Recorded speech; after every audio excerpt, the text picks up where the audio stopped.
A primeira coisa que vai acontecer, um campo magnético do rotor, seja ele esse campo magnético de um rotor cilíndrico sendo excitado por uma excitatriz que alimenta com corrente o rotor, opa, já tem que saber o que é isso. Seja um rotor do tipo polo salientes, que também vai ser excitado por uma excitatriz, um conversor estático do tipo tipicamente retificador controlado, já está entendendo o que é isso também, por que eu disse esses nomes.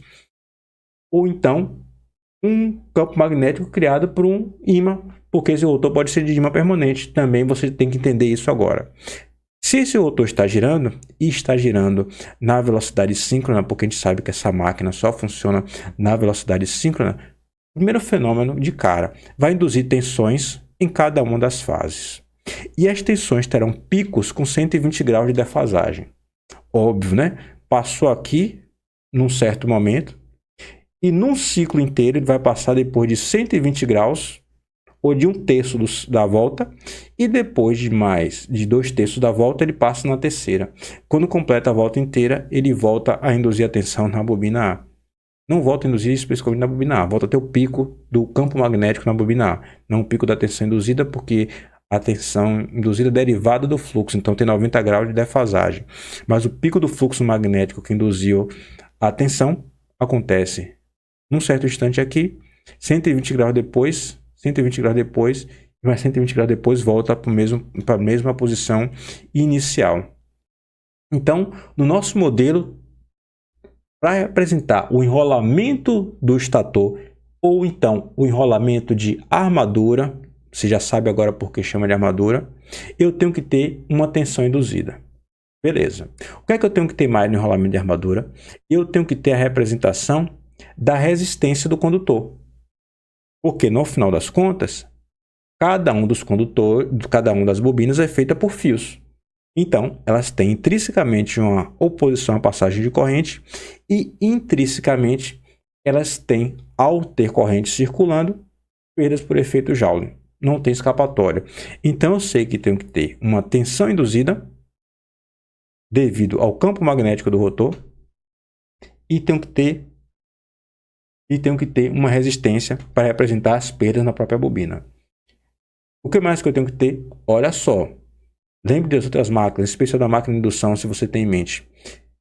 Quando tiver corrente circulando aqui na fase A, o nosso desejo é que o fluxo magnético atravesse a bobina.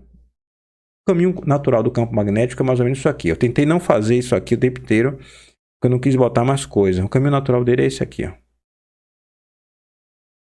Esse é o caminho natural dele. E o interesse é sempre que ele concatene a outra bobina. Mas, na verdade, nem tudo chega a concatenar a outra bobina. Qual outra bobina? A do estator, a do rotor. Não sai tudo do estator e vai para o rotor. Então, uma parte fica aqui fazendo trabalho nenhum do ponto de vista da conversão eletromecânica da energia. É um campo magnético que fica no entorno da própria bobina do estator, de cada uma das fases, que a fase B também vai ter a sua, que não chega a ficar confinada internamente na máquina. Ela fica em parte na máquina, vai para o espaço, mas não chega a interagir com o rotor. E você quer que interaja e que haja interação entre os dois campos magnéticos. Encontrei a palavra certa, a sentença certa. Você quer que exista interação e esse campo magnético não interage. Essas linhas de força do campo magnético não interagem com o campo magnético do rotor. Qual o nome que te dá isso? Fluxo de dispersão. Note, vamos parar aqui e dar uma ênfase em coisas que você no futuro não vai querer repetir, ou não quando tiver um professor perto de você. Você não vai dizer que fluxo magnético de dispersão, ou a dispersão de fluxo, ou o efeito de dispersão é perda. Não fale isso. Perda tem a ver com a potência que entrou no sistema, não cumpriu a tarefa que o sistema foi concebido para fazer e foi, portanto, perdida.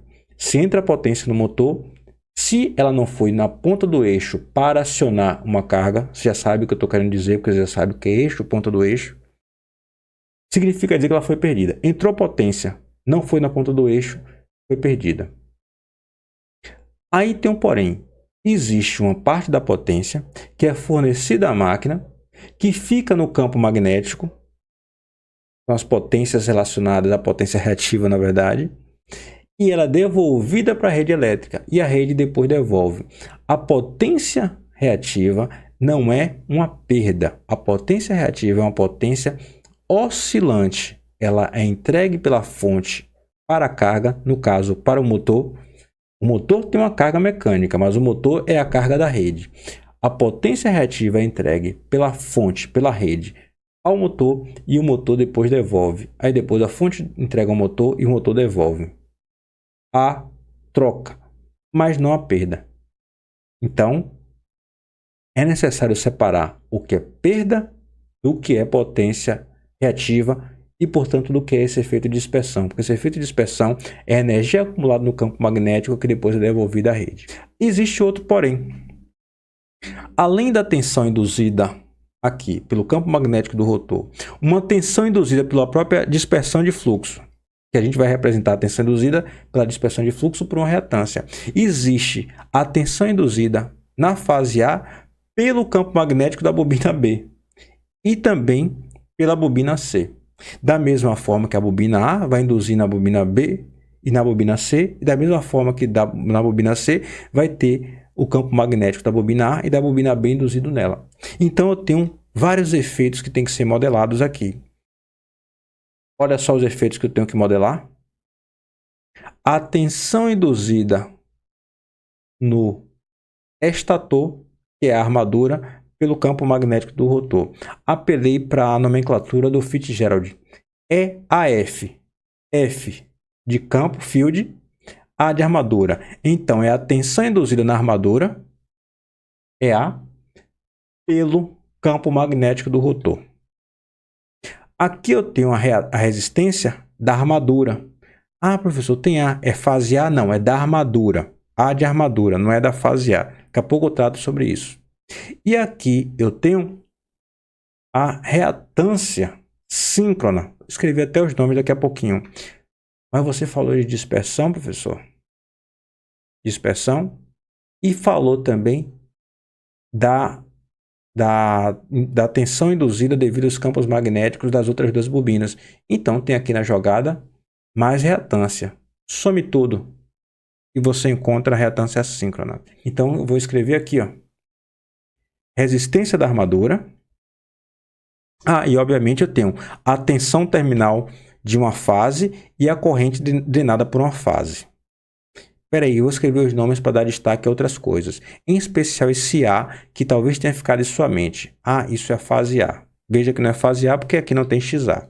Mas bora lá. Resistência de armadura. Armadura. Você já sabe o que representa, não sabe? Perdas. Perda. Essa é a perda de verdade. Efeito Joule, virou calor. Reatância. Ah, posso botar o J aqui? Pode. Eu, inclusive, recomendo que você coloque para não errar. Mas é comum também que a gente represente assim e bote o J somente na hora da operação. Reatância síncrona. Que não representa a dispersão somente. Representa a dispersão, mas também as tensões induzidas pelas outras bobinas, pelos fluxos magnéticos das outras bobinas em cada uma das fases. Aqui tem um nome bonito que se usa para isso, é a tensão induzida por detrás da reatância síncrona. Tensão induzida detrás da reatância síncrona. Ah, não, né, gente? Eu não fiz o meu canal para poder perder a liberdade de dizer também as coisas de forma mais simples. Tensão induzida no circuito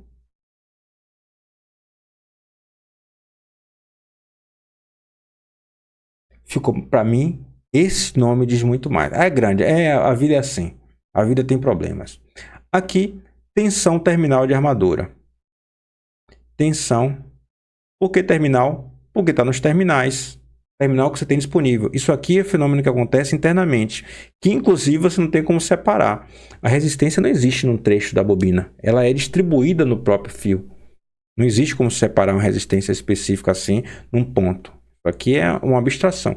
É a sua mente que está trabalhando. Tensão terminal de armadura. Corrente de armadura. Ah, o que você estava falando, professor? Que isso aqui não é fase A. De fato não é, porque esse A é de armadura. Esse aqui é de síncrona, de reatância síncrona. Vamos lá. Outra coisa que não é de máquinas elétricas, que você vai ter de incorporar para a sua vida profissional se você for engenheiro da parte técnica. Quando você tem um equipamento trifásico e precisa representá-lo num sistema elétrico, o que você faz é representar uma única fase, tipicamente a fase A. Então, por isso que eu falei, não é fase A, é de armadura. Mas aquele A eu te explico daqui a pouco, porque tipicamente é a fase A. Então, ali eu estou representando a fase A, cuja tensão de referência é a tensão V com ângulo 0. As outras vão estar com defasagem de 120 graus na jogada. Aí as correntes vão ter os valores de acordo com o fator de potência dos equipamentos, das impedâncias e tudo mais.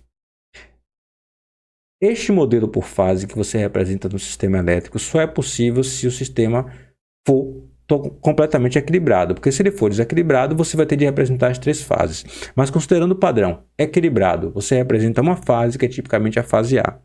E sempre é do equivalente em Y. Se aparecer num contexto no qual o cara fale que o modelo, que o dispositivo está em delta, e der a impedância, der um circuito, tipicamente, mesmo estando em delta, o modelo dado já é no equivalente em Y. Por que motivo? Você vai ligar todas as fases e os nêutrons de todos os equipamentos para formar o diagrama unifilar do sistema. Você só consegue fazer isso se tiver a fase e o nêutron. Às vezes não é fase neutra, às vezes é fase terra que você liga em todos os equipamentos, todos os equipamentos para formar o diagrama unifilar, mas obrigatoriamente tem que ter uma fase e um neutro, até mesmo para que tenha um aterramento. Mesmo que o aterramento de fato não ocorra. Por que motivo? Porque a máquina, na verdade, é em delta, mas você faz a modelagem do equivalente em Y e pega uma fase, tipicamente a fase A. Incorpore isso, não é para máquinas elétricas não. Em especial porque boa parte das pessoas seguem muito mais a carreira de sistemas elétricos de potência, pelo menos os engenheiros eletricistas. Então, incorpore isso e muita coisa fica mais fácil de se explicar no futuro. Eu tenho aqui o modelo. Não é comum, mas se eu acho que isso, quando se apresenta no começo, deve ser feito, a representação também do circuito do rotor. Note, quando tinha máquina de corrente contínua, eu não tenho como dar um curso sem poder buscar na memória daqueles que conhecem as coisas similares. Você tinha esse modelo aqui, ó. Aqui era RA, de armadura também. VA, de armadura também. Ou VTA, que eu chamava, não me lembro. Não tem fasor em cima, não tem a barra em cima para indicar fasor, porque é contínuo. Aqui tem uma tensão induzida, que eu chamei de EF. Aqui eu chamei de EAF. E aqui eu representava o quê? O próprio rotor. Por que motivo? Aqui representava as escovas e isso aqui era o próprio rotor girando. Isso aqui era o próprio rotor girando. Isso aqui era o próprio rotor girando. Agora, não é mais o próprio rotor girando aqui que tem essa tensão. Lá o campo era parado e o rotor girava. A tensão era reduzida do próprio rotor que girava. Por isso ele estava aqui, ó, girando. Aqui o rotor gira separado, porque a tensão é induzida no enrolamento trifásico. Por isso mesmo o rotor está sendo representado aqui, ó, de forma separada. Opa, fiquei um pouquinho na frente. De forma separada. E, portanto, se eu quiser representar a rotação deste rotor, é isso que a gente diria, eu tenho de representar dessa forma, com velocidade ns. O rotor girando na velocidade ns, que é a velocidade síncrona. E aqui eu tenho a tensão aplicada pela excitatriz, a corrente de campo, que vai criar um fluxo magnético de campo, e aqui é intrínseco de um enrolamento ter resistência. Pronto, ele tem uma resistência que eu chamo de RF para fazer referência ao campo. Professor, não está faltando alguma coisa não? Porque tem uma bobina aqui representada para criar fluxo. Cadê a reatância que representa isso aí? Não tem reatância. Esse enrolamento aqui, ó, é alimentado com tensão contínua. Eu só representei essa bobina e representei de forma bem diferente do símbolo indutor para deixar bem claro que isso aqui, ó, é um enrolamento que cria fluxo, mas estacionário em relação ao próprio rotor. Não existe efeito de reatância aqui, ó. Ah, mas o campo magnético girante do estator também não induz tensão no enrolamento do rotor? Não. Por que motivo? Porque eles giram solidários. O campo magnético do estator gira na velocidade síncrona e o rotor gira na velocidade síncrona também. Então, no rotor, nenhuma tensão é induzida pelo campo magnético do estator, porque a lei de Faraday exige, a lei de Faraday que modela a natureza, né? A natureza exige, e ela é modelada pela lei de Faraday, que exista variação do campo magnético num condutor para que exista tensão induzida. E não existe essa variação. Onde o campo vai, o rotor vai junto. O campo magnético do estator vai, o rotor vai junto. Então, não tem nenhuma tensão induzida. Não se o rotor estiver na velocidade síncrona. Se ele sair do sincronismo, aí passa a ter. Mas a gente está tratando da condição de operação normal. Pronto. Pronto, terminamos a modelagem. Te apresentei agora o modelo de circuito da máquina síncrona.